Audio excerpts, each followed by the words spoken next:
Right, Shalom Israel. We the Israelite School of Universal Practical Knowledge. Start out of 1 West 125th Street, Harlem, New York, under Commanding General Yohana. Is the Monday night scripture breakdown class in Killeen, Texas. You know what I'm saying? We break down the scriptures, you know what I'm saying, according to the Bible. We've been teaching blacks, Hispanics, and Native Americans since 1969, the truth according to the Bible. You know what I mean? Giving blacks, Hispanics, and Native Americans their culture back that our oppressor has so just has stolen from our people, you know what I mean, for hundreds and thousands of years over and over throughout history and time. All right. So if you got any questions, you know what I'm saying, we're going to get right into it. If you got any questions on or off topic, you go ahead and put them in the chat or go ahead and raise your hand if you're watching live. All right. Tonight we're going to talk about what is a father, you know what I mean? Because our oppressor is such a devil and such a deceiver and such a heartless, cruel animal in this earth, right? You know what I mean? We have, you know what I mean? We have had our fathers displaced from our homes, you know what I mean?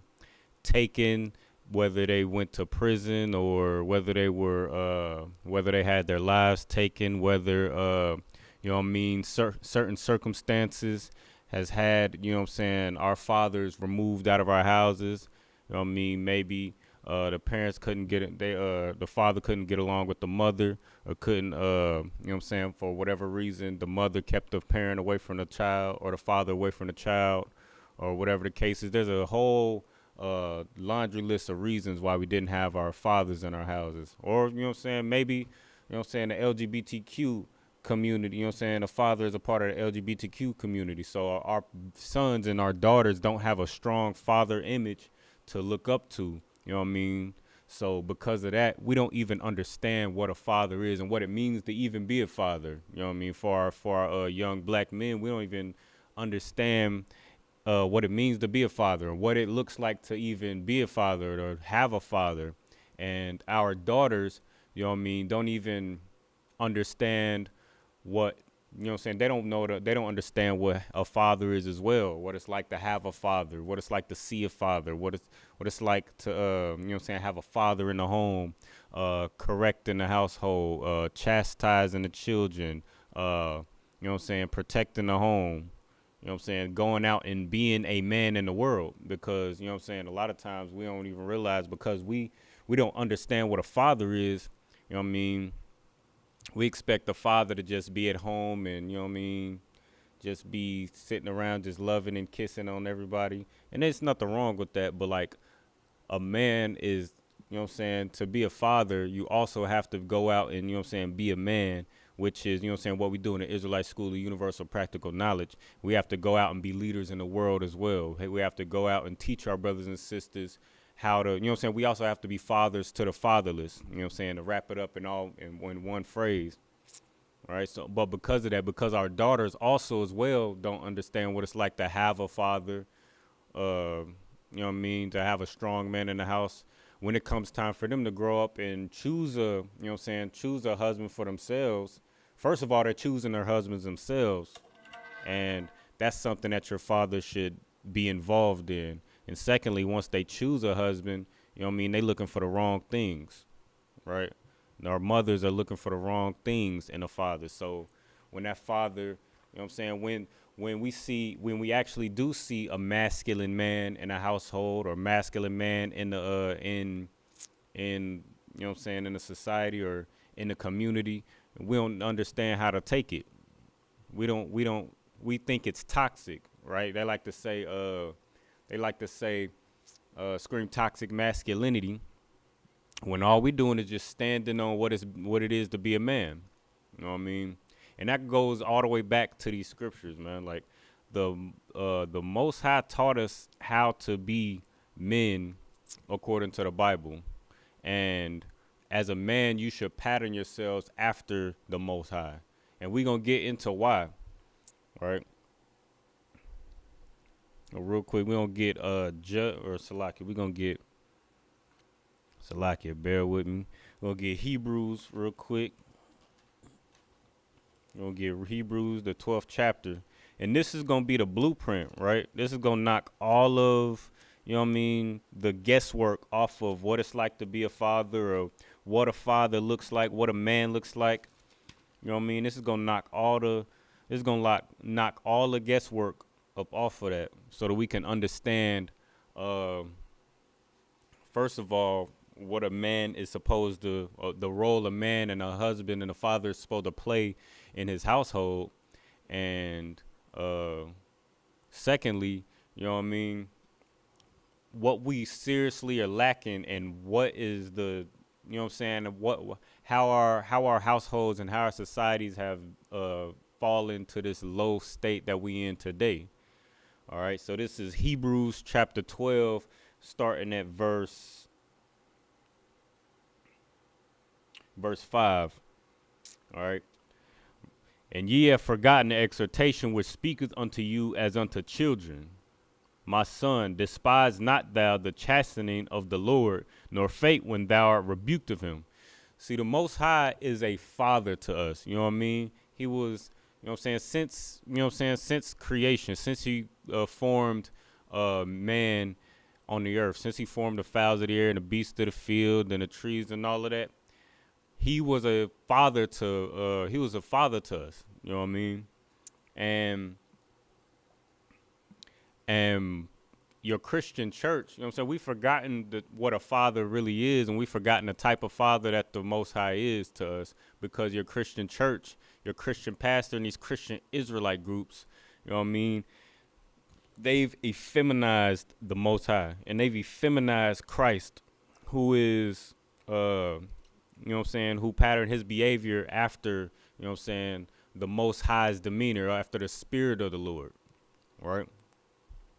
And because of your Christian church, you know what I'm saying, who sways with, you know what I'm saying, who sways with whatever's convenient, or with whatever's, you know what I'm saying, going to be lucrative, or with whatever is going to push their personal agenda, you know what I'm saying, they sway.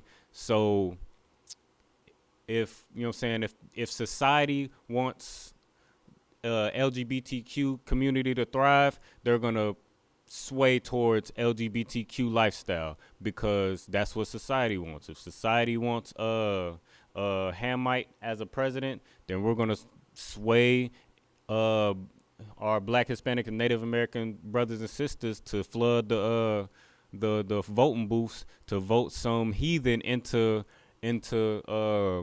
rulership over America, so to speak, which is also against the scriptures and the laws, statutes, and commandments that your Christian church is supposed to be teaching and upholding in that Christian church.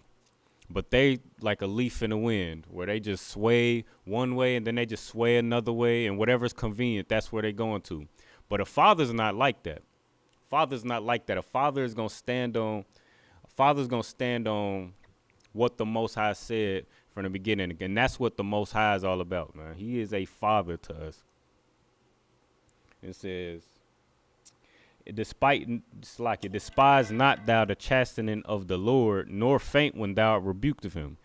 And that's the thing. Like, as soon as we feel some sort of chastisement or some sort of rebuke from men of the Lord, or a father in general, you know what I'm saying? A lot of us grow up and say, you know what I'm saying, I wish I had a father in my life. We grow up upset and sad and angry that we didn't have a father in our lives. But in reality, if a lot of our Black, Hispanic, and Native American brothers and sisters would have grown up with a real live masculine father who stood in his role after the Spirit of the Lord, we would have hated that man, just like we hate the masculine men of our society today, because we haven't been taught these things. We haven't been taught not to faint and despise not the chastening of the Lord. Despise not the chastening of a father, because the masculinity has been ripped out of our culture via the Christian church, via the LGBTQ movement, via our oppressor and all of his snares that he put in our communities and in our Christian churches and in our households. You know what I mean? To have us fall prey and victim to his, you know what I'm saying, to his violence and to his, just all his ways. So verse 6, let me see. From whom the Lord loveth, he chasteneth, and scourgeth every son whom he receiveth. See, this is what we got to understand about the Most High. He's chastising his black, his children, his black, Hispanics, and Native American brothers, and these are black, Hispanic, and Native American brothers and sisters. He chastises us because we are his children. Just like if you're a mother, because we used to growing up in households with single mothers, you know what I mean? So you know what I'm saying? A mother can understand, you know what I mean, if you're a single mother and you trying to hold it down as best you can, and you know what I mean, side note, a mother shouldn't have to do those things. But again, because our oppressor is the devil, the Bible speaks of, he set so many things in place for us to just have no fathers and force our women into those situations, man. But at the end of the day, a woman should not have to take on that burden, man. A woman should not have to be a father and a mother. You know what I mean? But, you know what I'm saying, when that mother has to chastise those children and try to, you know what I'm saying, try to be the disciplinarian, you know what I'm saying, I'm sure a mother can understand that. You know what I'm saying? That's how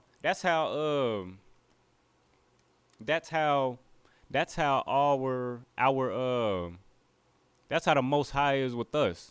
Just like you would chastise your own children, just like you would scold your own children and correct your own children, that's how the Most High corrects us, because we are his children.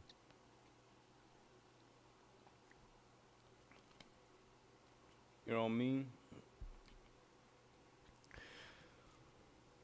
Verse 6, or Slakia, verse 7.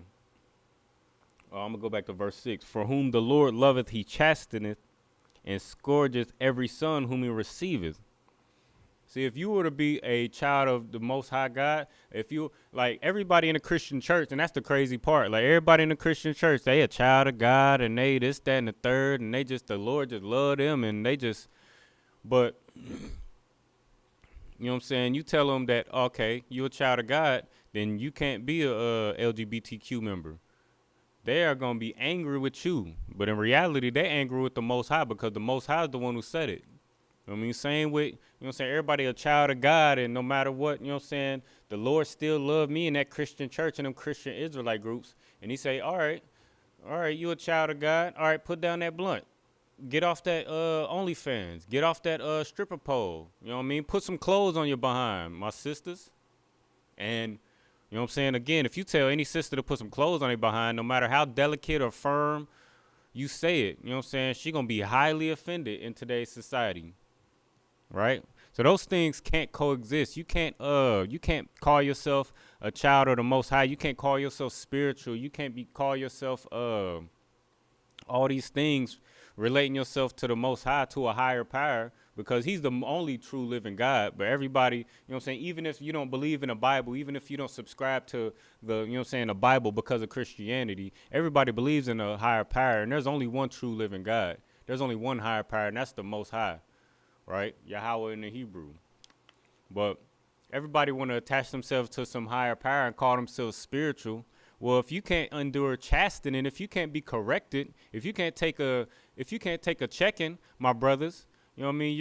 You can't be a child of, we going to read on, because this scripture will define exactly how important it is to receive chastisement and checking as a black, Hispanic, and Native American man, woman, and child.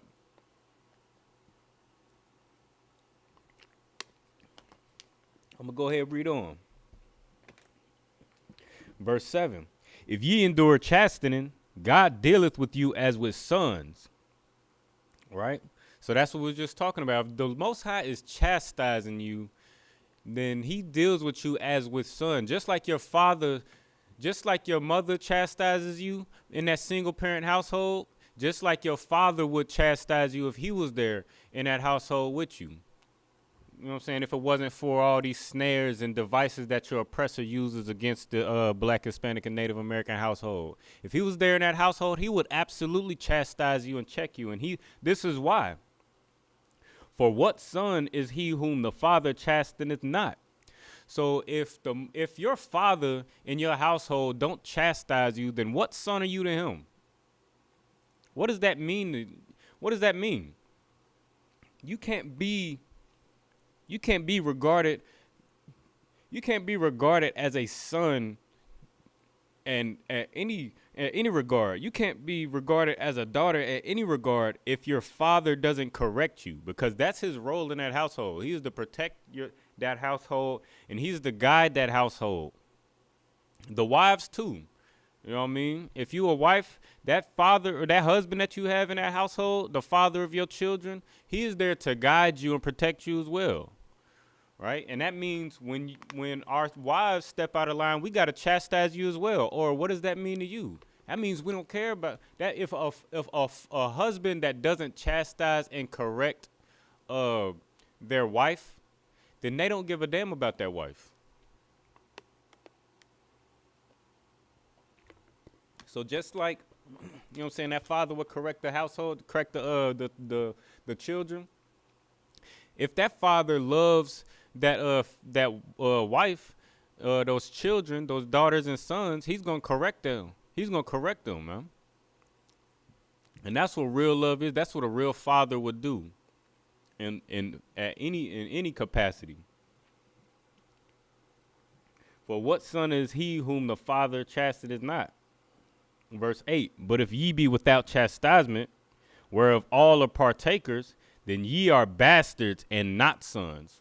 So that's how important and that's how heavy it is to receive chastisement as a black, Hispanic, and Native American man, woman, and child. Like, that chastisement, it hurt. Of course, yeah, it's uncomfortable. You know what I mean? To get chastised, to get corrected, to get rebuked, to get checked. You know what I mean? To get told that you can't have something that you really want, to get told that you can't do something that you really want to do.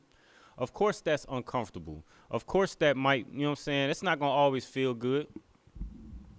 But at the end of the day, that's what makes you special to the Most High. That's what makes you, us as a nation of people, you know what I'm saying, that's what separates us from all these other nations that surround us. Right? It's the Most High's chastisement. It says, but if we be without chastisement, hey, you ever start, sir?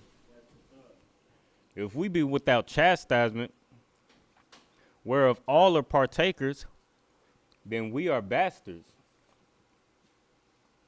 Then ye are bastards and not sons. That's exactly how important it is, man. Because if you're a child, if you're a son or daughter of the Most High, then you are going to endure some chastisement, or else, you know what I'm saying, because that's what all sons and daughters of the Most High endure. It's chastisement from the Most High, man, because it's love. That's what that chastisement is. Otherwise, you are no son or daughter. You know what I'm saying? You mean nothing to them. That's what that would mean. That would just mean you mean nothing. Verse 9. Let me see. Verse 9, furthermore, if we have had fathers of our flesh which corrected us and gave them reverence, Salakia, shall we not much rather be in subjection unto the Father of spirits and live? Come on, sir, Baba Kashar. See, that's the whole thing. Like, again, like, you know what I'm saying? Like, if we had that, those of us, you know what I'm saying, those of us who did have a father in our household and actually, you know what I'm saying, he actually, you know what I'm saying, ruled over his household appropriately, right? And was there for, you know what I'm saying, was there and raised up his children and guided that wife that he had, right? We regarded that, we respected and revered that father. You know what I mean? If he told you to have your homework done by this time and make sure you was in the house before the street light came on, you did that. And if you didn't, you knew that there was gonna be some consequences that you had to deal with, and you revered and respected that man as the father of that house. So the water, sir. But if that's the way we regard, if that's how we regard the fathers that we have in our households, how much more should we respect and revere the Most High, right? Who is the father of all blacks, Hispanics, and Native Americans. But the problem that the problem that we run into in today's society is that your Christian church has done such a number on Black, Hispanic, and Native American households that we don't even recognize a father when we see it. And when we do see a father, we hate it because we haven't received it in so long. But we gonna show you exactly the whole purpose of a father is, what a father is, and the father that the Most High has been to us this entire time.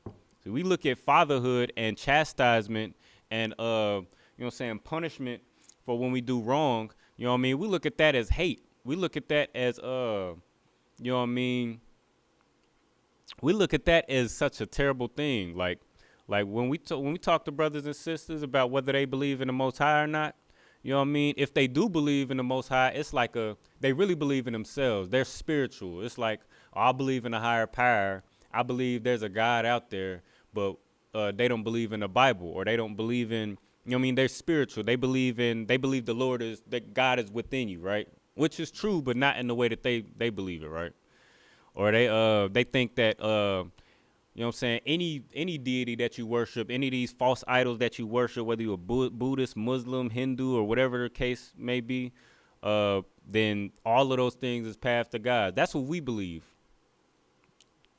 But we don't believe in the God of the Bible because, you know what I'm saying, a lot of times out here, our people can't serve a God who will put us in this condition, right? That's the big one. That's the big one where, you know what I'm saying, that's the big one that makes brothers, you know what I'm saying, brothers and sisters decide that they just gonna be spiritual because they can't believe and serve a God that will put us in this condition. Well, this is the problem with that. The Most High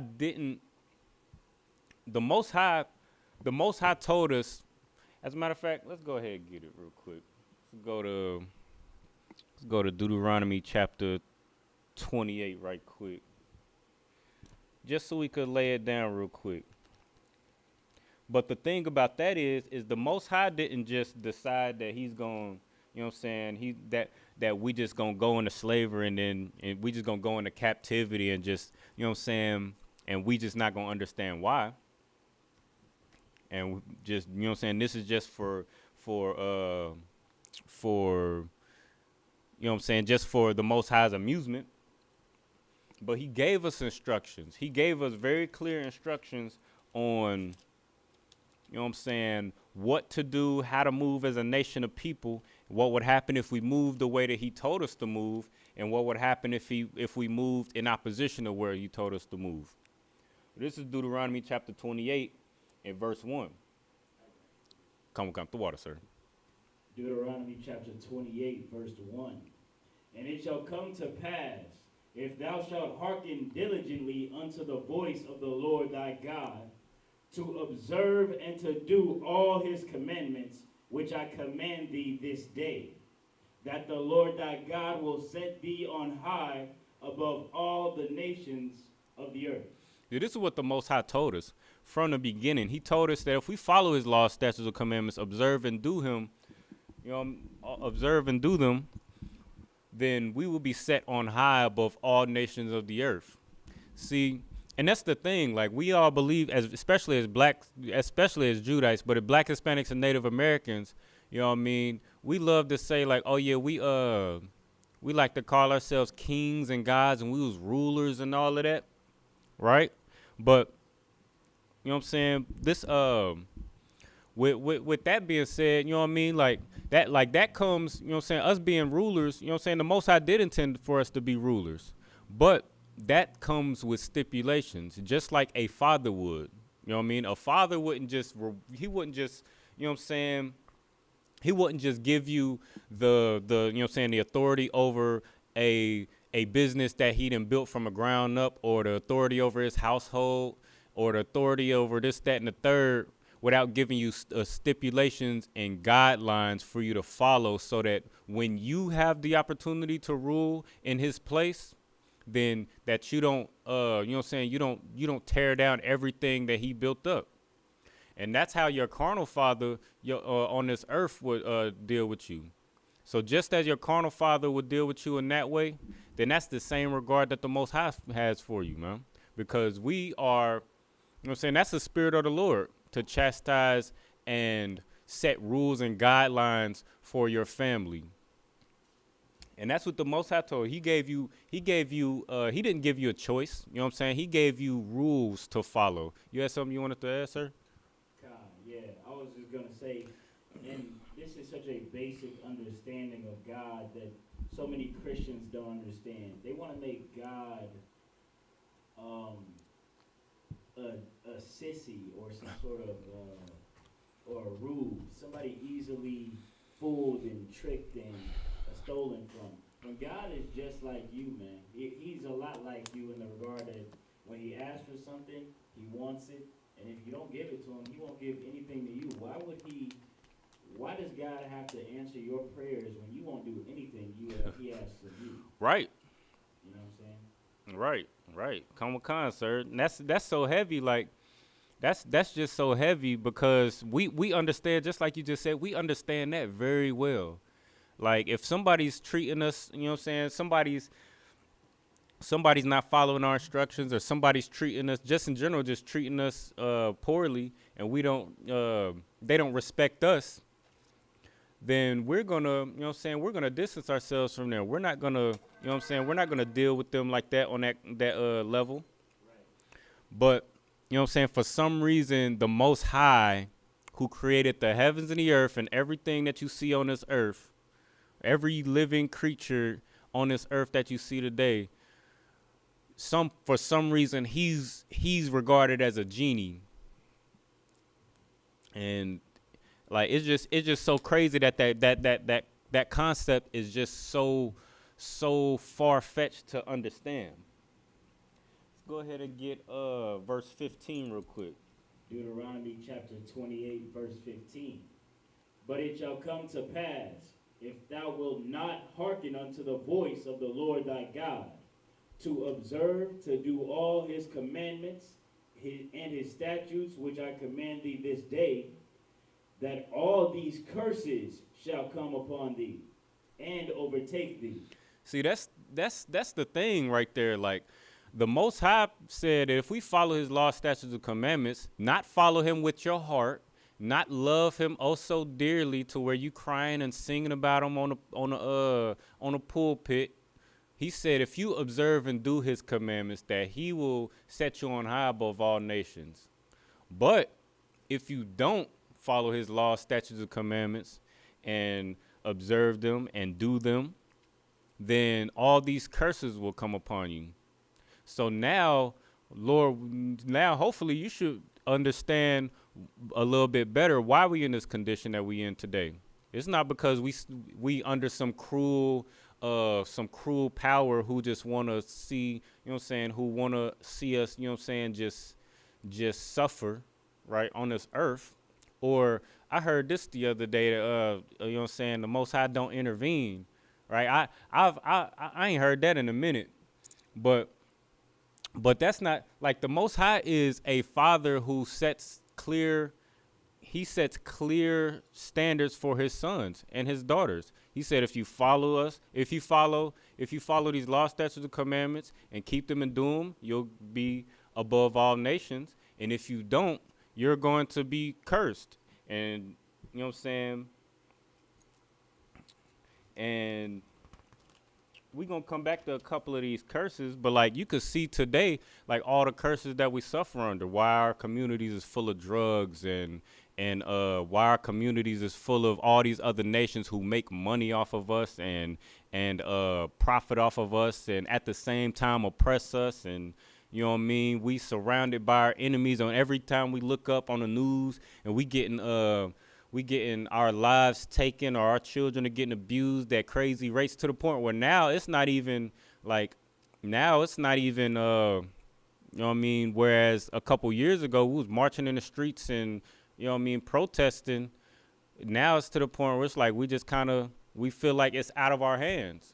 Well, this is the reason why we in this condition, because we are not following these laws, statutes, and commandments. This is how important it is, man. And if the Most High didn't do what he said that he was going to do, then he wouldn't be much of a father. But that's what we got to understand about the Most High, man. Like the Most High is a father. He is a father, and when he tell you that he's gonna do something, when he tells you that he's gonna reward you for something, he's gonna reward you for following these laws, statutes, and commandments and coming together as a nation. And when he tells you that he's gonna chastise you for, you know what I'm saying, serving these other nations, serving these other gods, you know what I'm saying, doing all these wicked things that we've been doing as a people, then you know what I'm saying, even though it's not a pretty condition to be in, he's gonna do it because he said he would. That's what a real father does. Let's see, Salakia. Let's get. And what we don't understand is, you know what I mean, we've been in this condition so many times. We've been in this condition so many times repeatedly over and over all throughout history. Bob Kashad, can I get Salakia? I get Deuteronomy chapter 7 verse 1 real quick.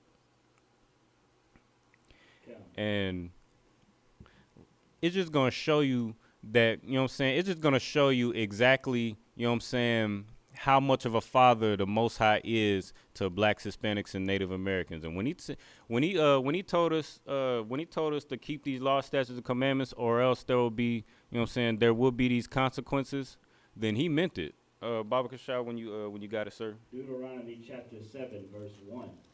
When the Lord thy God shall bring thee into the land whither thou goest to possess it, and hath cast out many nations before thee, the Hittites, and the Girgashites, and the Amorites, and the Canaanites, and the Perizzites, and the Hivites, and the Jebusites, and 7 nations greater and mightier than thou. Verse 2, and when the Lord thy God shall deliver them before thee, thou shalt smite them, and utterly destroy them. Thou shalt make no covenant with them, nor show mercy unto them. See, this is what the Most High told our people to how to deal with these other nations, man. Because we just came out of captivity under the Egyptians. He told us to go into, once he brought us up out of this captivity, he told us to go into this land that he had laid out for us, and he told us to get these nations up out of here, man. Don't show them no mercy. Don't make no, or actually, Bob Kashah, you read verse 3. Verse 3, neither shalt thou make marriages with them. Thy daughter thou shalt not give unto his son, nor his daughter shalt thou take unto thy son. See, this is, the Most High told us to drive them out of the land, and not only that, we can't make no marriages with them. We can't give our daughters to them, and we can't take their daughters to our sons as wives. We can't take their women to ourselves as wives. We can't give our women to them to be wives to them. The Most High told us to completely separate from these nations. Baba Kashag, we get verse 4. Verse 4, for they will turn away thy son from following me, that they may serve other gods. So will the anger of the Lord be kindled against you, and destroy thee suddenly. See, this is the whole reason why the Most High doesn't want us dealing with these other nations, man. And what we got to understand is the Most High, again, is a father. And sometimes you just got to trust that your father knows a little better than you. And sometimes, you know what I'm saying, it's all the time, actually, it's best to just know and just learn from, you know what I'm saying, just from hearing, from what your father told you. Your father, the Most High, told you to separate from these nations, or this, that, and the third will happen. It's best for us to just be like, Khan, I don't want Khan. Yes, sir. Just like your father in your household would expect you to respect what he's telling you and follow his instructions. That's how we need to be with the Most High. But, you know what I'm saying, over and over in history, you know what I mean, this ain't nothing new. We tend to not do that, man. You want to take this parable Edomite in the comments? Is this a question? Love your enemies and love Edomite. Oh, good night. He's got a lot of comments. I don't know if you want to address them. Okay. It's up to you. God is not partial. Okay, no sweat. I'm gonna go ahead. I'm gonna pull the scripture. What is that? Deuteronomy 23:7. I'm gonna address that, see what he talking about, and shed some. Oh, you got it already? Deuteronomy chapter 23, verse 7. Thou shalt not abhor an Edomite, for he is thy brother. Thou shalt not abhor an Egyptian, because thou wast a stranger in his land.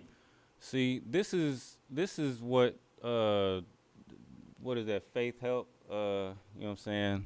This is what we don't understand as a people. You know what I'm saying? You are what this scripture is saying is absolutely true. You are not to abhor a Edomite, but because that is your brother. Jacob and Esau were brothers, and you are not to treat. What does the rest of that say about Ham? Yeah. Thou shalt not abhor an Egyptian, because thou wast a stranger in his land. Right. So, yeah, we're not supposed to abhor. We are not supposed to abhor an Egyptian because we were a stranger in their land. Yes, that is absolutely true. But what you don't understand is abhorring someone is very different than abhorring somebody is treating someone hatefully. That's all abhorring someone is. So we are not supposed to treat any of these other nations hatefully. And that's why when we're in rulership, rightfully, it's going to be very different than being under the rulership of your oppressor, who is the devil the Bible speaks of, not because we just hate their pale skin and blue eyes and stringy hair. It's because of the crimes that they've committed. It's for every life that they've taken of my Black, Hispanic, and Native American brothers and sisters. Same with the Egyptians, the so-called Hamites, right? It's because of the crimes that they've committed against Blacks, Hispanics, and Native Americans. How they've poisoned our homes and poisoned our communities and treated us hatefully. So you know what the Most High is going to do? He's going to deal with them rightfully. He's going to deal with them justly. And just like they've taken our lives and destroyed our people, you know what I'm saying? He's going to remove them, man.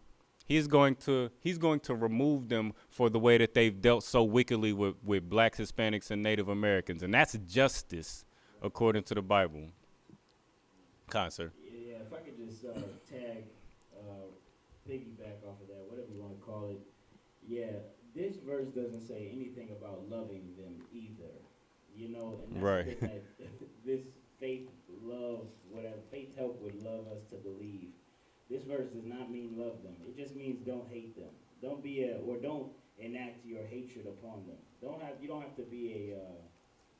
have to start up a KKK or a black KKK for them, because vengeance is the Lord's.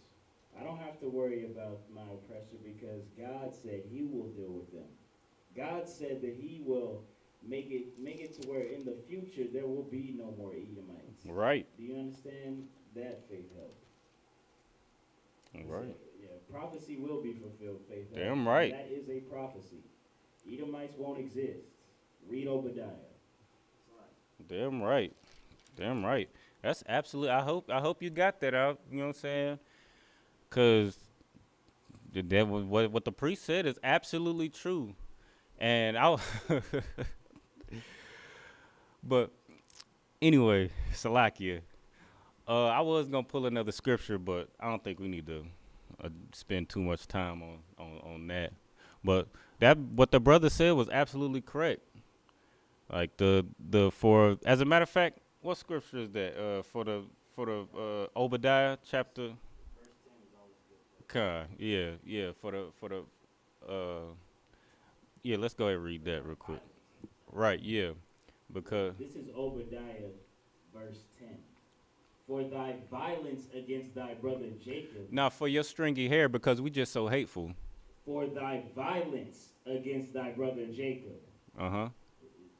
Shame shall cover thee. Shame shall cover thee. So these Edomites is gonna be ashamed right before what? Go ahead, read on. And thou shalt be cut off forever. Damn, you said all prophecy is fulfilled, right? What did that say? And thou shalt be cut off forever. Yeah, you kind of fell on your own sword there, Faith Help. I was gonna let you make it, but Priest Officer Brackyat is a mighty priest. So, you know what I'm saying? you just fell on your own sword there. Babaka should just you know what I'm saying. Just go ahead, get in class. You know what I'm saying? If you're a Black, Hispanic, or Native American, man, we not here to, you know what I'm saying, just you know what I'm saying, stomp on our brothers and sisters and, you know what I'm saying, belittle them. But we are here to teach. And in teaching, we do have to come against these lies that our Christian church have taught us in their, you know what I'm saying, in their indoctrination by our oppressor, who is the devil the Bible speaks of, regardless of who likes it or who is offended by it. That's just what it is. Because of their crimes and their violence against Blacks, Hispanics, and Native Americans, as you know what I'm saying, as Deuteronomy 23 says, is the brother of Esau. But you know what I mean, I'm sure you get it by now. Where was we at? Let me get Judges chapter 3 verse 5. Right? So we just read Deuteronomy chapter where was we at? Chapter 7. Deuteronomy chapter 7 verse 1. All right, the Most High told us when we go into this land to possess it, we coming against all these 7 Hamitic nations, right? He told us to show them no mercy, to drive them out the land, to be separate from them, to not make no marriages with them, to neither, you know what I'm saying, don't give our daughters to them, neither take their daughters to us. Now let's see what happens in Judges chapter 3 verse 5, man. Because we read in Deuteronomy chapter 28 that the Most High already laid it out. He laid it out nice and flat. He said, if you do this, if you follow the law, statutes, and commandments that he gave us, that we would be above all nations. And he would be above all nations, which was Salakia. But we would be above all nations. That includes Edomites, that includes Hamites, and all of that. But we will be above all nations above the earth if we follow these laws, statutes, and commandments. He promised us rulership, but if we didn't, you know what I mean, we would experience all these curses, which also includes all these nations being above us, which is what you see now today. Now let's see what happens in Judges chapter 3 verse 5. You go ahead and get that, sir, Baba Kashaf. Judges chapter 3 verse 5. And the children of Israel dwelt among the Canaanites. Mm-hmm. So this, Salakia. So this is after we've went into the land, and sure enough, just like the Most High said, these nations was there, and we was trying to drive them out, right? But in the previous chapter in Judges 2, we didn't drive them out, right? We showed them a little mercy, and there's nothing wrong with, you know what I'm saying, showing a little mercy, because we're a merciful people. That wasn't the problem. But here lies the problem. Go ahead, read on, sir.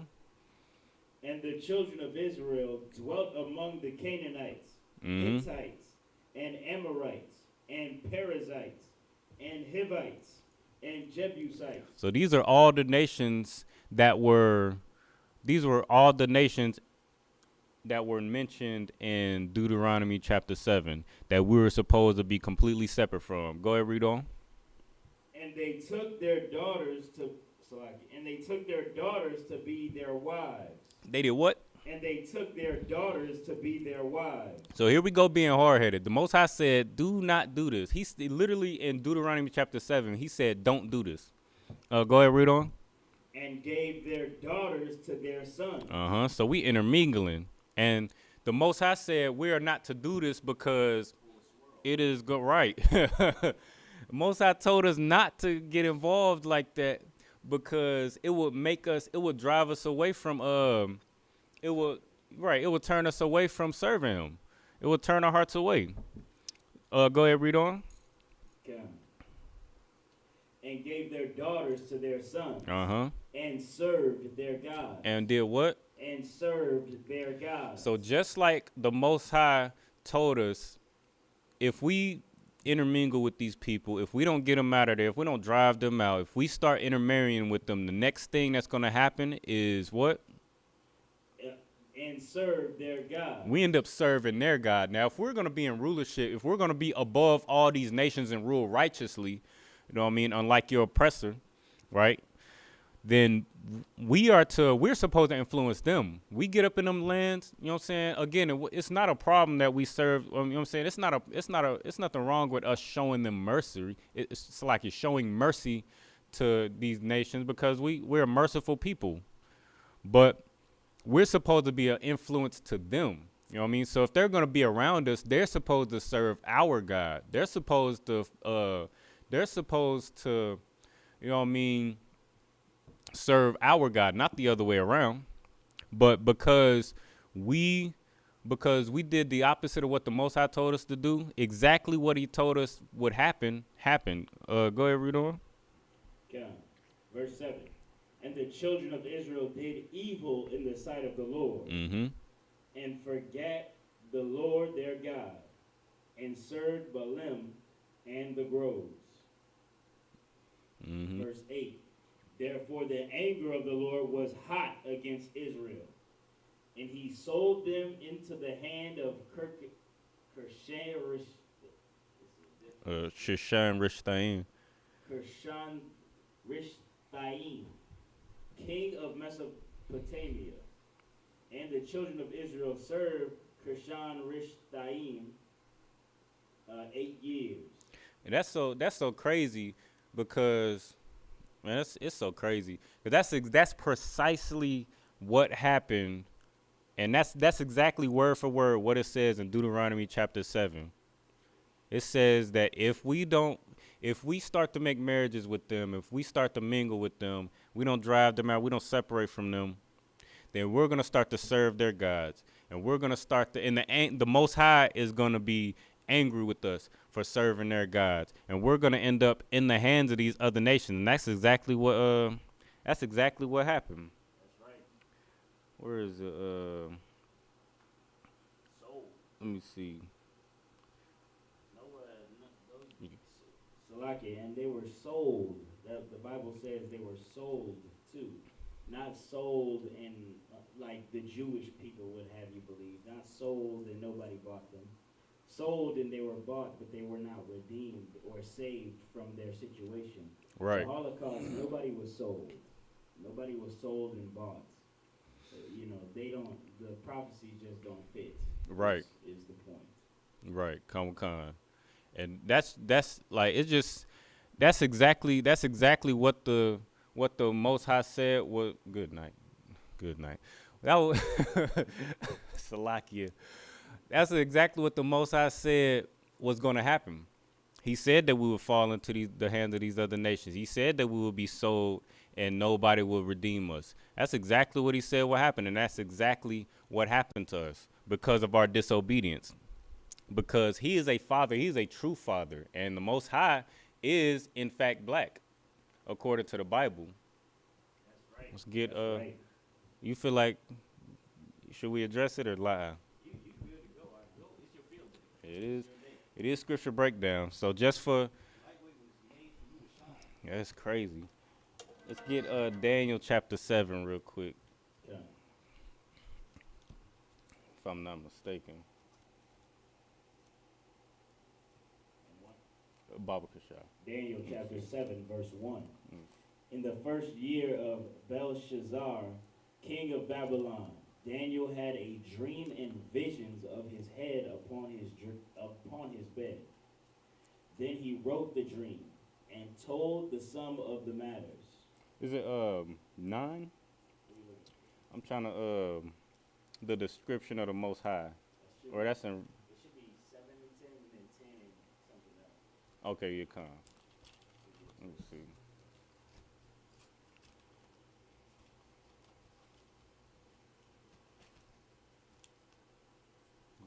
Chapter.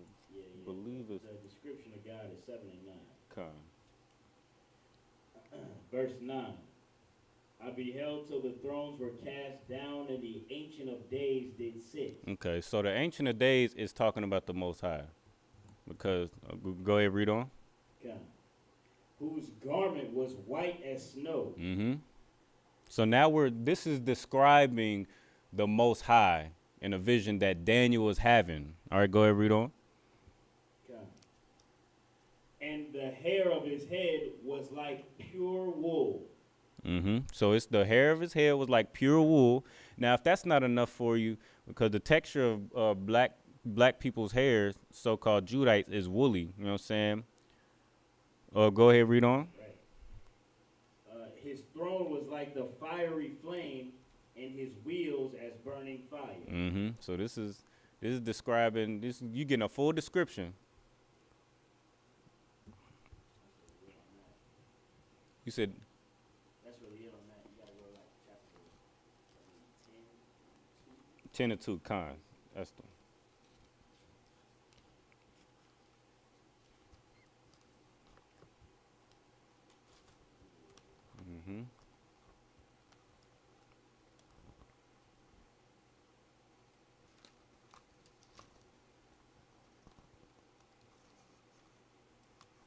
Get right there with you.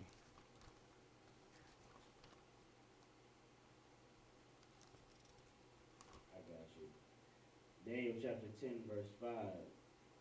And I lifted up mine eyes and looked and beheld a certain man clothed in linen, whose loins were girded with fine gold of Uphaz.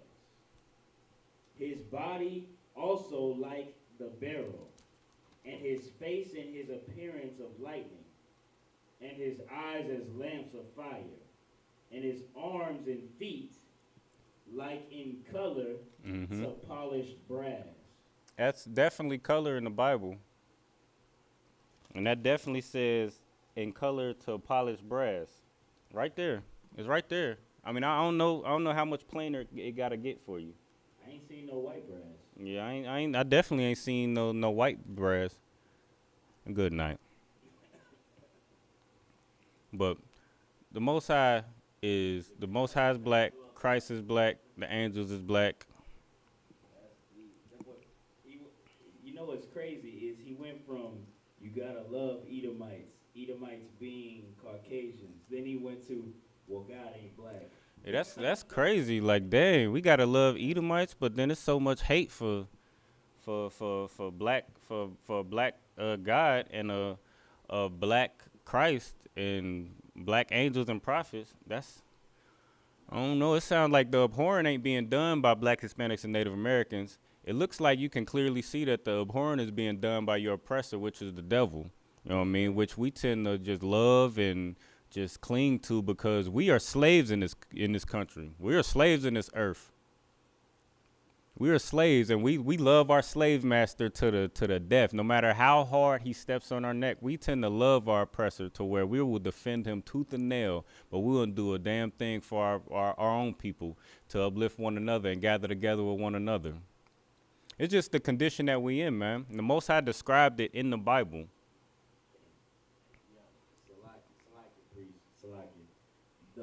The sheer amount of white supremacy coming from faith help. He said there is no darkness in God. I don't know if he meant that literally or metaphorically, but if he meant it metaphorically, he's got to also mean that literally because he doesn't think God is black. That's crazy.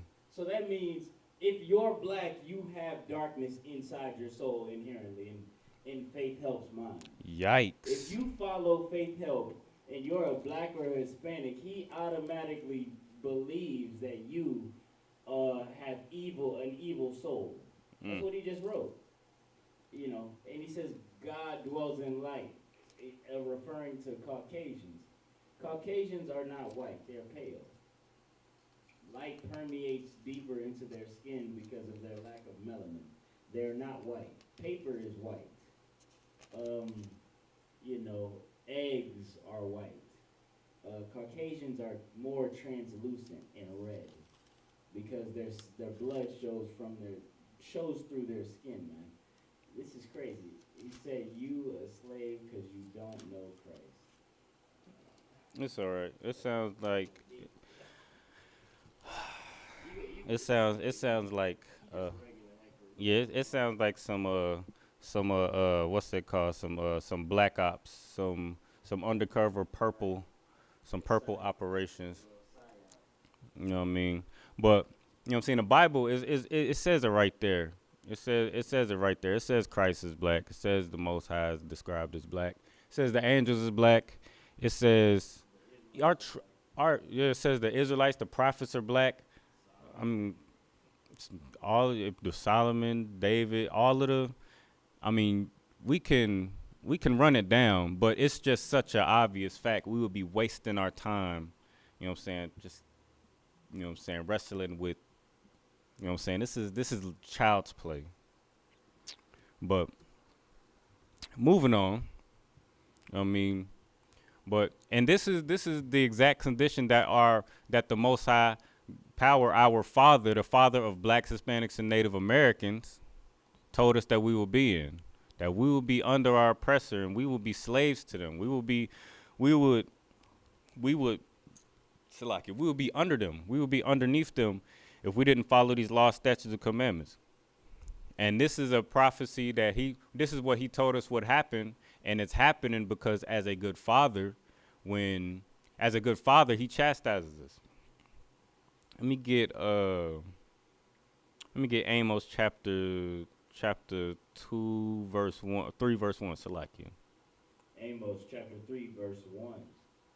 Hear this word that the Lord has spoken against you, O children of Israel, against the whole family which I brought up from the land of Egypt, saying,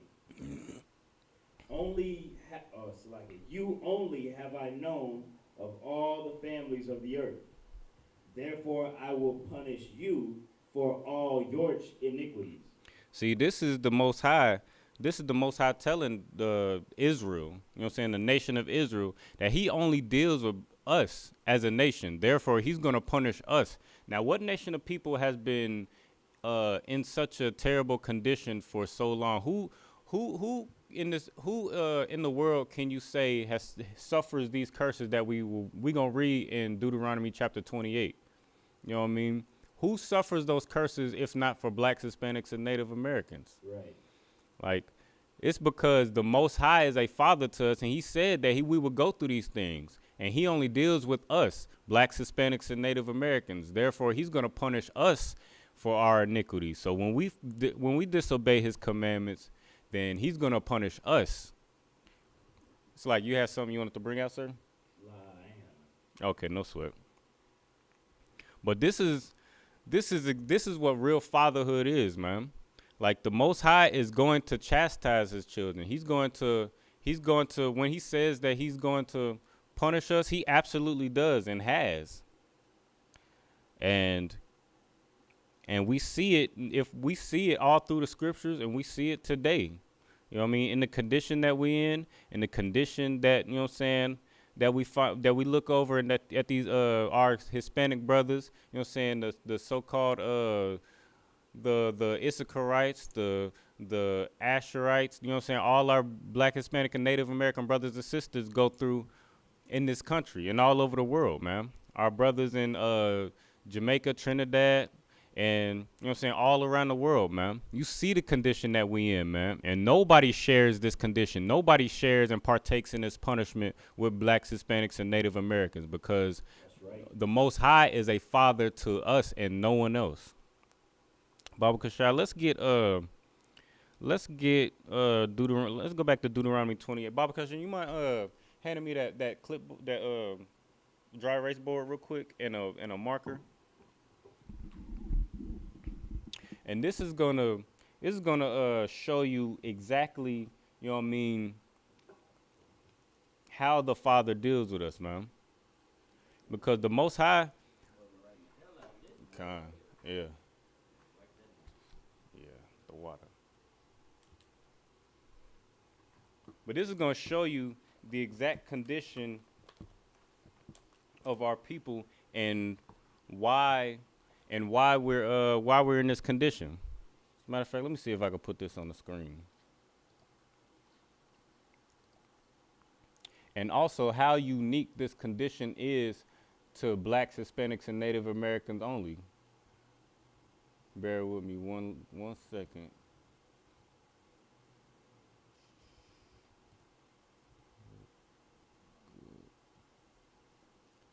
Salakia.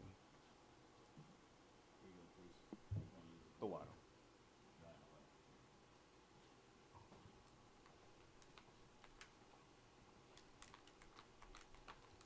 Let me get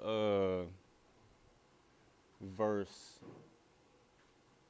68. Deuteronomy chapter 28, verse 68, real quick. Deuteronomy chapter 28, verse 68. And the Lord shall bring thee into Egypt again with ships, by the way whereof I spake unto thee. Thou shalt see it no more again, and there ye shall be sold unto your enemies for bondmen and bondwomen, and no man shall buy thee. See, this is exactly what This is exactly what this priest was just bringing out just a second ago. How we will be sold into a condition of bondage into what says in Egypt, into Egypt by way of ships, and sold unto our enemies, and no man will buy us. Now in the Hebrew, right, that word for Egypt is matazarium. Let me just show you something real quick.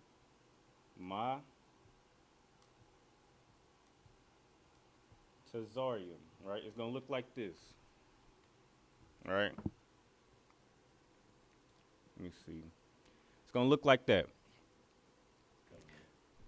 So this word right here, right, is the word that's in place of Egypt in this scripture. You can look it up, right? Now the root word is matazar, right? Matazar. Yum is a plural, right? So yum, just like ak is a singular for brother, ak yum is plural brothers, right? So matazar, singular, yum at the end makes it plural, right? Matazar, if you could see that on the screen, means something tight, trouble, straits, distress, pain, right? Right? So matazar yum is troubles, distresses, pains, right?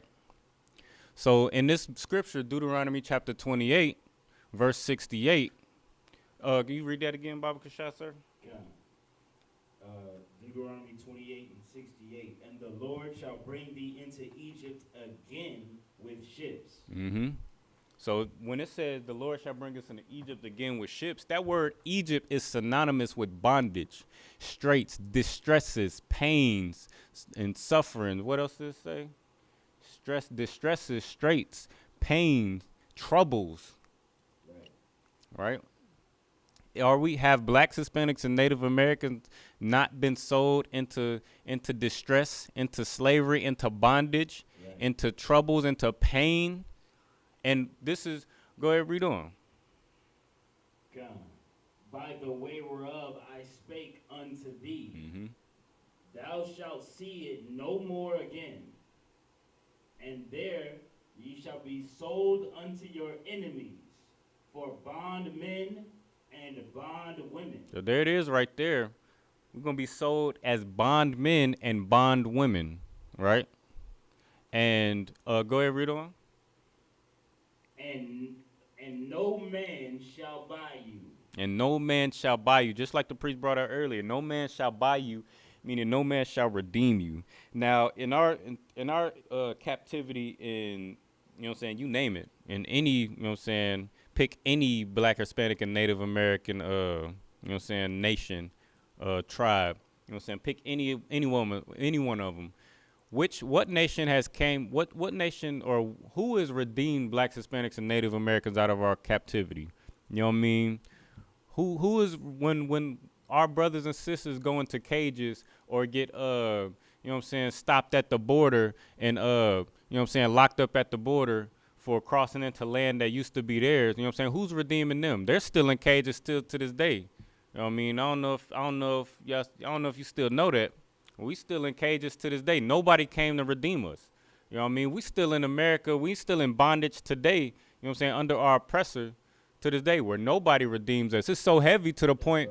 It's so heavy to the point where we got brothers and sisters, or we got everybody, you know what I'm saying, a part of, you know what I'm saying, whether they black, Hispanic, or Native American, or whether they're oppressor themselves, they're going to defend our oppressor. You know what I'm saying? Where it's so deep to where our own people defend our oppressor in having us in captivity. You know what I mean? We try to shed light on a captivity in America that's being ignored, which is, you know what I'm saying, the captivity of blacks, Hispanics, and Native Americans. And then you got our own people who will fight tooth and nail to, you know what I'm saying, be like, well, what about the all these other oppressed, you know what I'm saying, these other captivities that don't even compare to the straits and the troubles and the distresses. Right. Yeah, that's they well, good night. Good night. Just as I'm saying it. Good night. Like that's, you know what I mean? Like that's just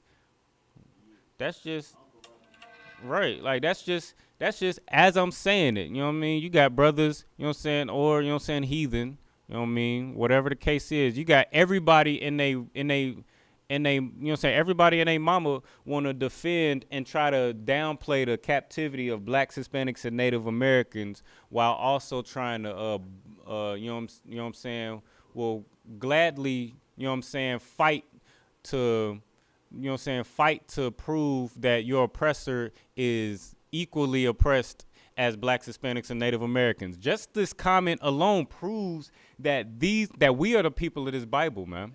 Right. And that we are the one that this curse pertains to, and the Most High is our Father and ours alone, and that He only deals with us, just like it says in Amos 3:1. This comment shows it right here, because if we weren't those people, then everybody would, you know what I'm saying, come to redeem us. Just like this person is right here. This person is trying to redeem your oppressor and comparing their captivity with our captivity and trying to downplay our captivity in this country. This is just proving a point right here. So the water. You know what I mean? But we are, you know what I'm saying, these curses pertain to black, Hispanic, and Native Americans because the Most High is our Father, right? That's why all through the New Testament, you know what I'm saying, during, you know what I'm saying, while Christ was on the scene, He would always refer to the Most High as a Father. The Lord's Prayer, our Father which art in heaven. That He would always refer to the Most High as a Father, so that we can understand the Most High, so that we can have a reference point as to the Most High. Otherwise, you know what I'm saying, because of our captivity in this place and all these captivities we've been in, we just wouldn't understand. We just wouldn't understand the Most High. Baba Kashai, let me get Isaiah chapter 46, starting at verse 7.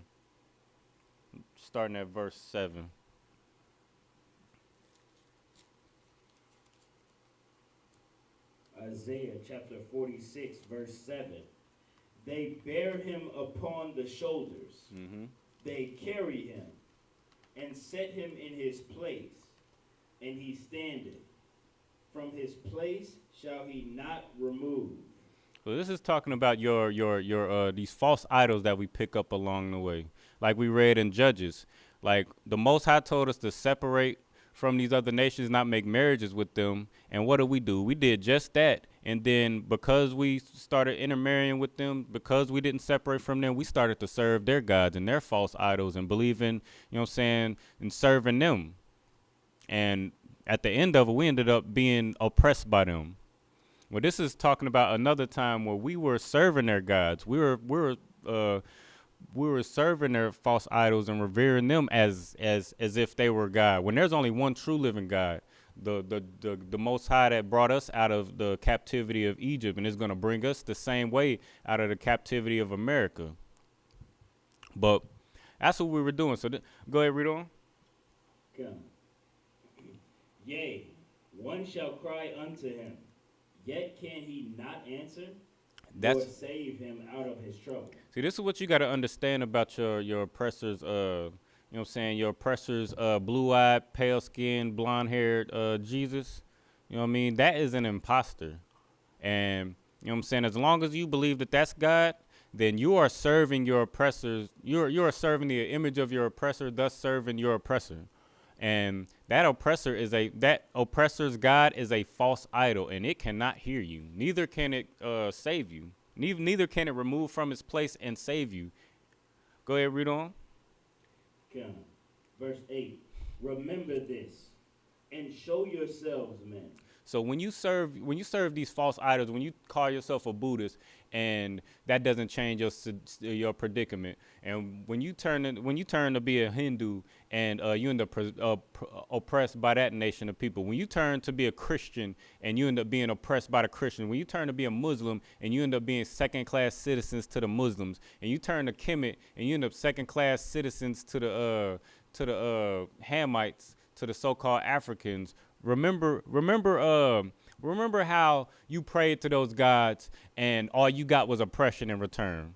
Remember that. And go ahead, read on. Bring it again to mind, O ye transgressors. Remember the former things of old, for I am God, and there is none else. I am God, and there is none like me. See, this is what blacks, Hispanics, and Native Americans have to go through in order for us to understand that the Most High is the only true living God, and He is the God of blacks, Hispanics, and Native Americans. Because all these other guys that we tried to turn to, we tried to be spiritual, we tried to be Kemet, we tried to be Hindu, we tried to be Buddhist, we tried to be Christians, Right. and none of those so-called gods was able to redeem us out of this captivity.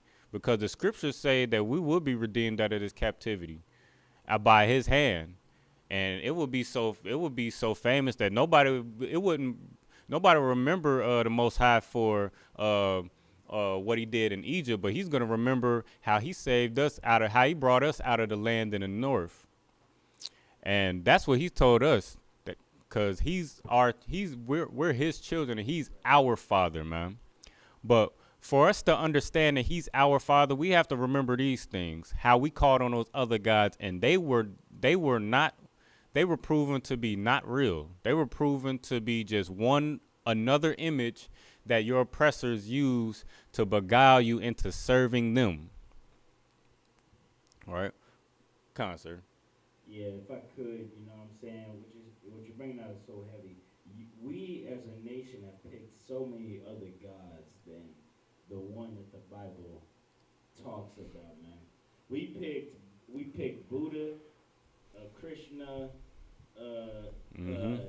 Caucasians, Ethiopians, and any other god.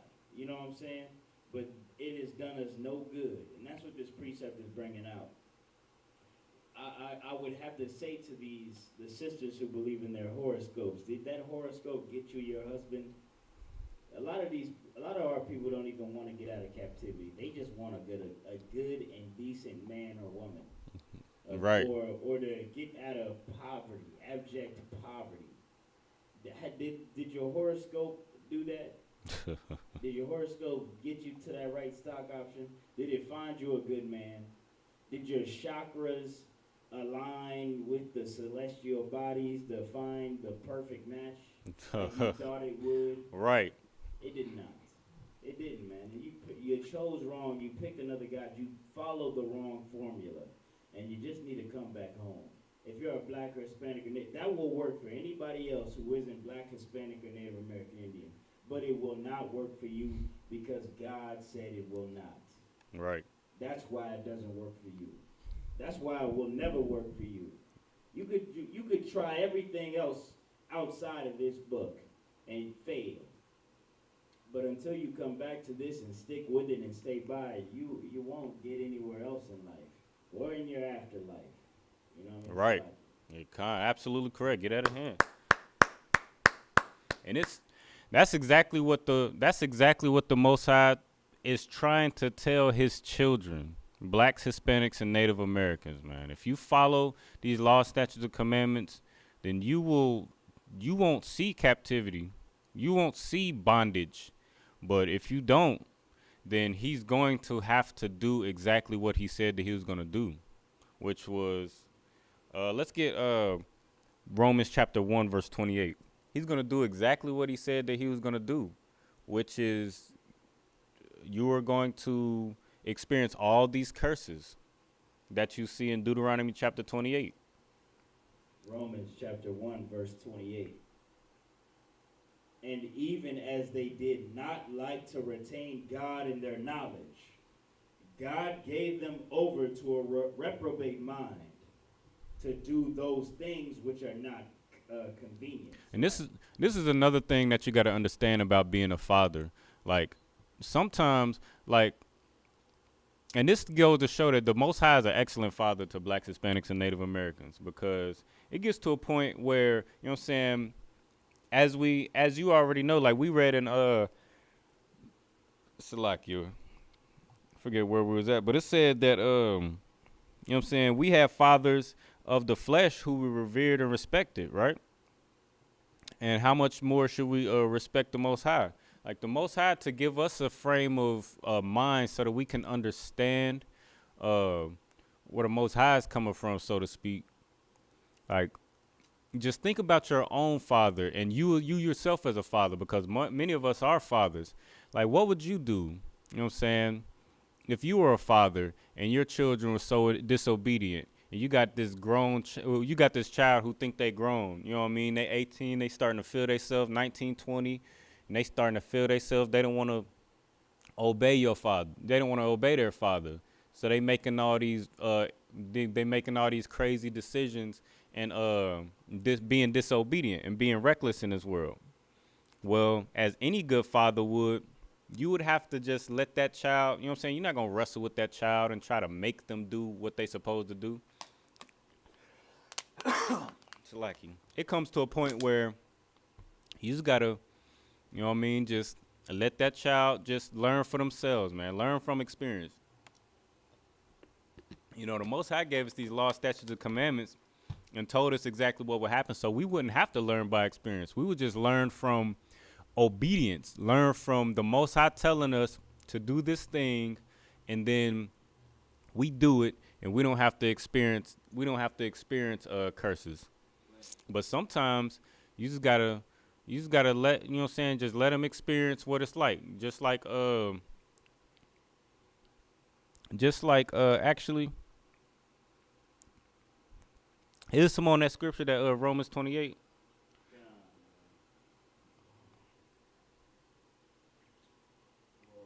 Being filled with all unrighteousness, fornication, wickedness, covetousness, right, maliciousness, full of envy, murder, debate, deceit, malignity, whisperers. So these are all the things that we partake in right now, because we want to do everything but follow the Most High. So we just, you know what I'm saying, we eating all manner of wickedness. We doing all manner of wickedness. We consuming all sorts of abominations. We sleeping with whoever we want to sleep with. We we robbing one another. We stealing one another's women. We lying to one another. We envying one another's things. We taking one another's lives, our own brothers and sisters, man. You know what I'm saying? We constantly, and then when the priests and prophets get out here and tell you how to get out of this condition and what put us in this condition in the first place, we want to argue with the priests and prophets and, you know what I'm saying, over little, you know what I'm saying, little frivolous things that you obviously haven't done the research on and don't completely understand. Just heckling just for the sake of, so what? So that you can go home and, you know what I'm saying, whore out of every draw leg? Or so that you can, you know what I'm saying, light that blunt up and get as high as you like to and put whatever fentanyl or whatever you want to put in that, you know what I'm saying, whatever you want to put in your body, you just so you can smoke all sorts of things. Go ahead, sir. Right, so like it, priest. That just brings up the fact that you follow the God that lets you do what you want to do. This is not about the Bible. Right. This isn't about any words written in the Bible or any of that. This is about your feelings, your emotions, because you are lustful. Right. You have desires. What did Drake say? I got desires.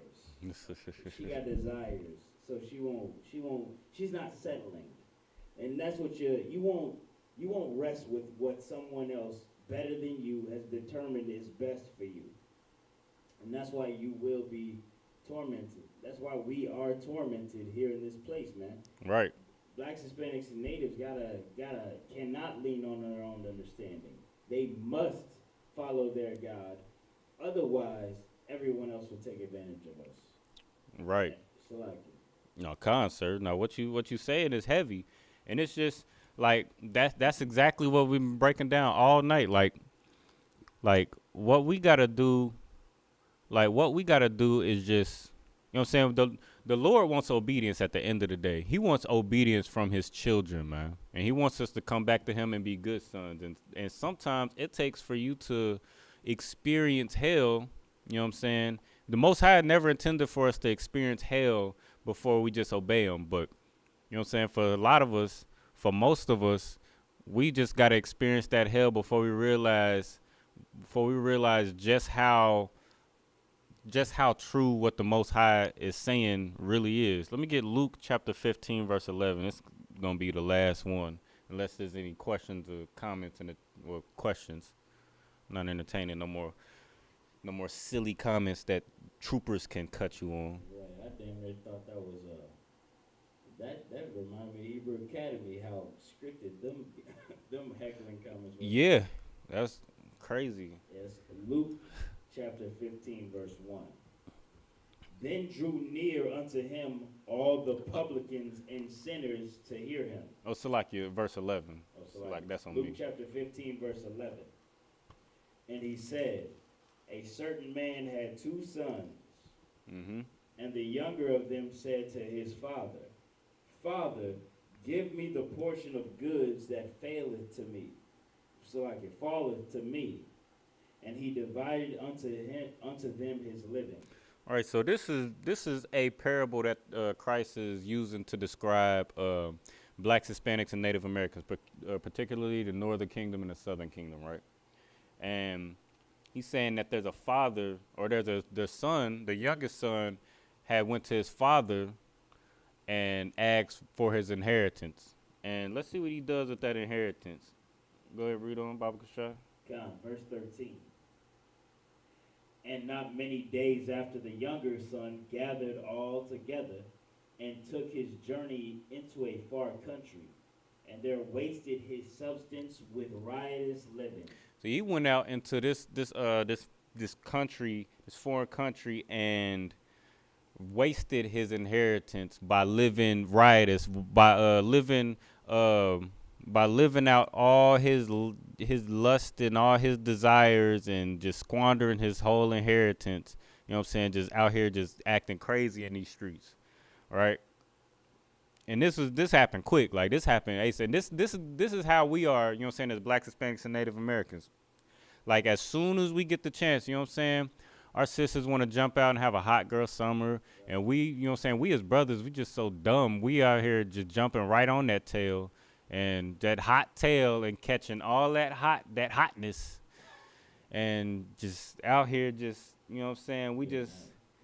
Like, we want to indulge in every drug and every, you know what I'm saying, all the, you name it, you know what I'm saying, you end up, never mind, it's like you, but, you know what I'm saying, that's how we do, you know what I mean, we get our inheritance, we want to get out there and just go, just get out there and just do whatever, just experience everything. And the crazy part about it, is this is what our parents teach us. This is what our parents teach us. They teach you, you know what I'm saying? How many of your mothers teach you, are you too young to settle down with one man? Go ahead and experience, explore, experiment. Well, how many of your fathers and your uncles tell you, you too, you know what I'm saying? It's your first year of college, you know what I'm saying? Go out and experiment a little bit. I did. You know what I mean? That's exactly how, you know what I'm saying, that's how we raise, because we are destroyed as a people, because we refuse to come back to these scriptures. The Most High has given us up to our reprobate mind. So now we end up being being consumed with all the lustful and destructive things that, you know what I'm saying, that's in our reach. Go ahead, read on. Yeah. Verse 14. And when he had spent all, there arose a mighty famine in that land. Mm-hmm. and he began to be in want. Dang, so now, you know what I'm saying, times are getting a little rough, and you start to realize things ain't sweet out here in these streets. Right? Yeah, it ain't so sweet as we thought it was. Oh yeah, go ahead, Baba Shah. Verse 15. And when he, and he went and joined himself to a citizen of that country, and he sent him into his field to feed swine. So now this is what we do. We so broken down and beat down in this world, in this condition in America, that we have to join ourselves to, you know what I'm saying, we have to join ourselves to our oppressor for crumbs, you know what I mean? Because we blew our inheritance. Our inheritance was, you know what I mean, we were supposed to be sons of the Most High. We were supposed to be in rulership. We were supposed to be above all nations. But we blew that, we blew that inheritance for the sake of living riotously amongst these other nations. So now that we in this low estate, now we have to cling ourselves to our oppressors and serve them. So now this brother is serving. It's like, go ahead, sir. Priest. Yeah, this is so heavy because it speaks just to the Black and Hispanic condition.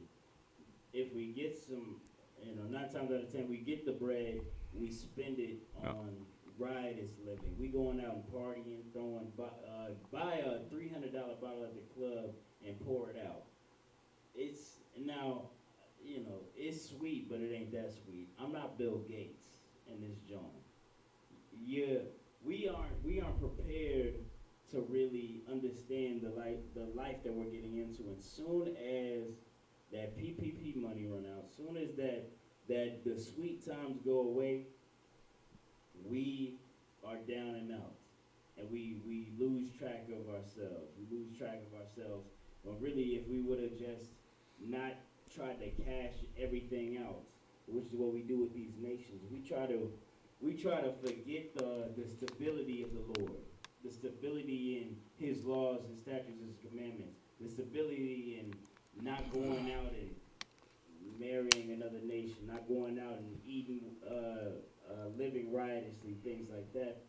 Because we forget that and we want to go be like them, we want to go live like them and experience life like them, we lose out in the end. Right. Soon enough, you'll be feeding His flock. Right. You'll be working for them. Right. And it's so heavy that you just brought that out because, like, and he said in this parable, like, he had to go feed the swine. You know what I mean? Like, they give you the lowly jobs. You know what I mean? Like, the things that we do in this kingdom is not glorious. You know what I mean? Even what we look at as glorious in this kingdom, like, you know what I'm saying, being an entertainer, being a rapper, being a musician, being a big time, you know what I'm saying, drug dealer,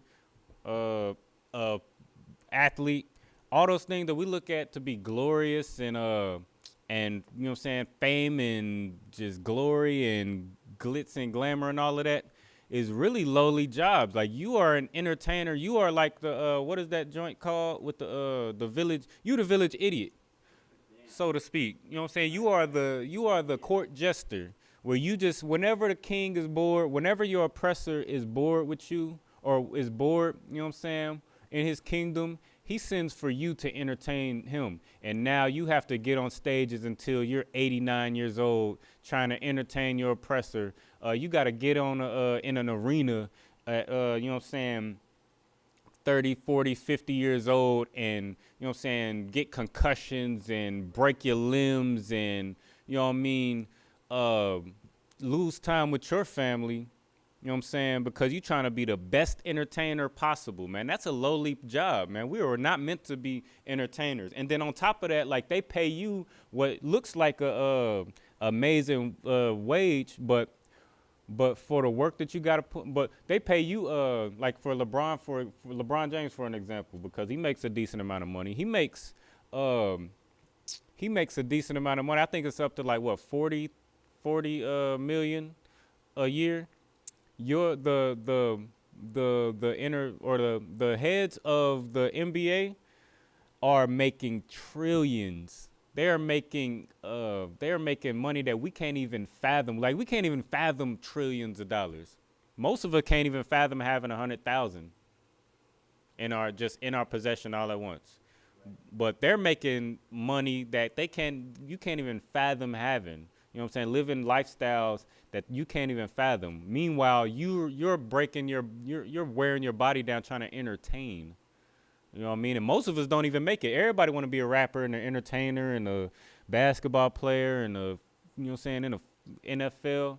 Most of us don't even make it, man. Most of us don't even make it out of high school without severe injuries, let alone college or in the, you know what I'm saying, brothers who make it to the NBA, who in the NFL, you know what I'm saying, once you get there, you bound to, you know what I'm saying, injure yourself and that money gone. You know what I'm saying? They just gonna replace you. But you know what I'm saying? The point is, like, they give you these lowly jobs, man. They give you these lowly jobs and in their kingdom, man. When you supposed to be a ruler. What else? Go ahead and let me get verse 16 real quick. Yeah. Verse 16. And he would fain have filled his belly with the husk that the swine did eat. So not only, and this is so heavy, man, not only does he have to go feed the swine, but he's eating with the swine. And that's the condition of blacks, Hispanics, and Native Americans find themselves in. Like we end up in that condition. You know what I mean? We feeding the swine and we eating, we feeding, you know what I'm saying? We serving and performing these low jobs. You know what I'm saying? You working at the supermarket. What's good? Eat with a pig. Right. Eats what a pig. Right. Right. Yeah. We you know what I'm saying? We working these lowly jobs and we, you know what I'm saying, doing these lowly jobs and all of that. And then we come home and we got to eat syrup sandwiches with roaches and rats. And we got to fight getting evicted every, you know what I'm saying, month to month, living paycheck to paycheck. You know what I'm saying? Go ahead, sir. So like, yeah, I would. If you're working at a restaurant, you happy to eat what you've been cooking all day. Right. You know what I mean? And that's a cold game because you should be able to make the money to eat what you want. Right. Yeah, I know that. I know that from, you know what I'm saying, from personal experience, and it get grimy. Like what I be seeing these brothers and sisters eating, you know what I'm saying? And we gotta, you know what I'm saying, in a hurry too. You can't just sit down and enjoy it. You eating scraps, you know what I'm saying, leftovers, literally. Meanwhile, you know what I mean, you working and slaving to the bone, working, you know what I'm saying, 12 to 16-hour days to keep somebody else's dream alive. You know what I'm saying? It's crazy. It's cold out here. Let me get verse 21 real quick. Come. You got a question as well. Come. Luke 15 and 21. And the son said unto him, Father, I have sinned against heaven and in thy sight, and am I no more worthy to be called thy son? 22. But the father said to his servants, Bring forth the best robe, and put it on him, and put a ring on his hand, and shoes on his feet. And bring hither the fatted calf, and kill it, and let us eat and be merry. So the point of this parable is that we go out and serve these other nations. We break off from our inheritance, from our culture, and go serve these other nations, you know what I'm saying, trying to live like them. But we can never be like them, because once we get around them, they treat us just like the bottom. All the Most High wants us to do is just come back, man. Be his sons again, man. But for us to come back, for us to come back out of this condition, then we have to be obedient, man. And he has to, you know what I'm saying, we have to go through these things. We have to go through these curses. We have to go and experience our oppressor for ourselves, even though the Most High never intended us for us to be in this captivity. You know what I'm saying? We have to experience these things for ourselves, man. And it's winding up, you know what I'm saying, to make a decision right now, because I don't know if you see what's going on, but you know what I'm saying, it's getting real close to the end. It's getting real close to being too late to decide who you standing with and who's, you know what I'm saying, whose child you're going to be. Because you're either going to be, you know what I'm saying, you're going to either choose the Most High, or you're going to choose, you know what I'm saying, your oppressor, who is, you know what I'm saying, who is the devil, right? So at the end of the day, whether you choose riotousness or you choose to come back to the Most High, you know what I'm saying, you're going to choose a father. And the Most High wants wants you to, you know what I'm saying, choose him. If you're Black, Hispanics, and Native American, he wants you to come back to your father and be in rulership. Go ahead, sir. Salakia. And he's happy when you come back. Exactly, right. He's happy, man. You're in your mind, what should be in your mind when you come back from being a hot girl or a John, a man who buys women of the night and living your life like that. You should come back with humility and shame. But your Father in heaven is just happy to see you came back. Right. And that's what you should understand, that it's never too late. It's never too late. Come back. Your Father is happy to see you, man.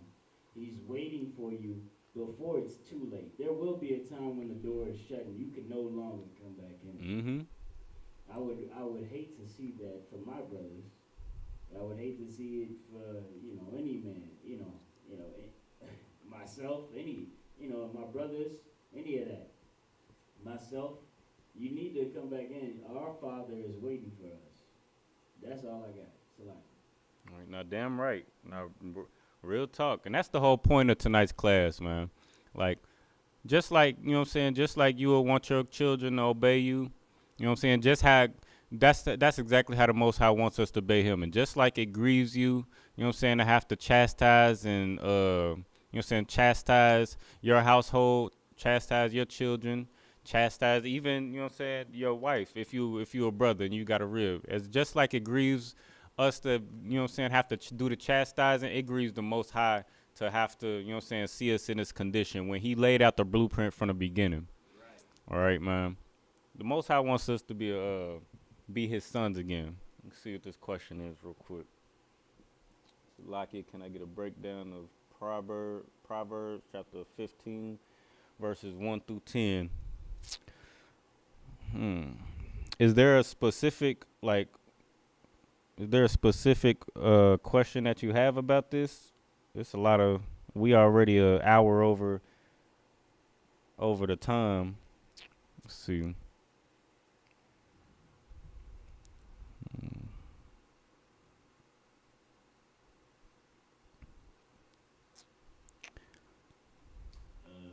Give it a little second. That's a lot. Yeah, it's a lot of precepts.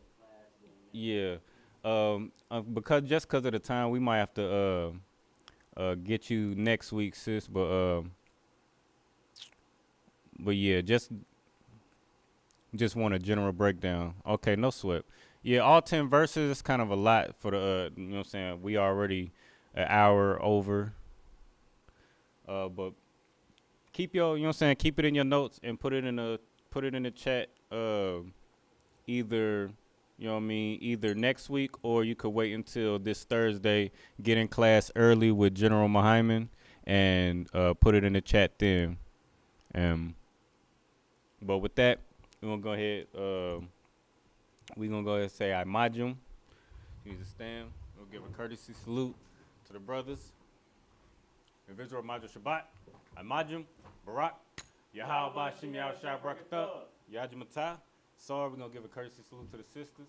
In Visual Majum Shabbat, I Majum, Barak, Yahweh Shamar Latham Bashim Yahweh Shah, Yajimatah. Dismiss.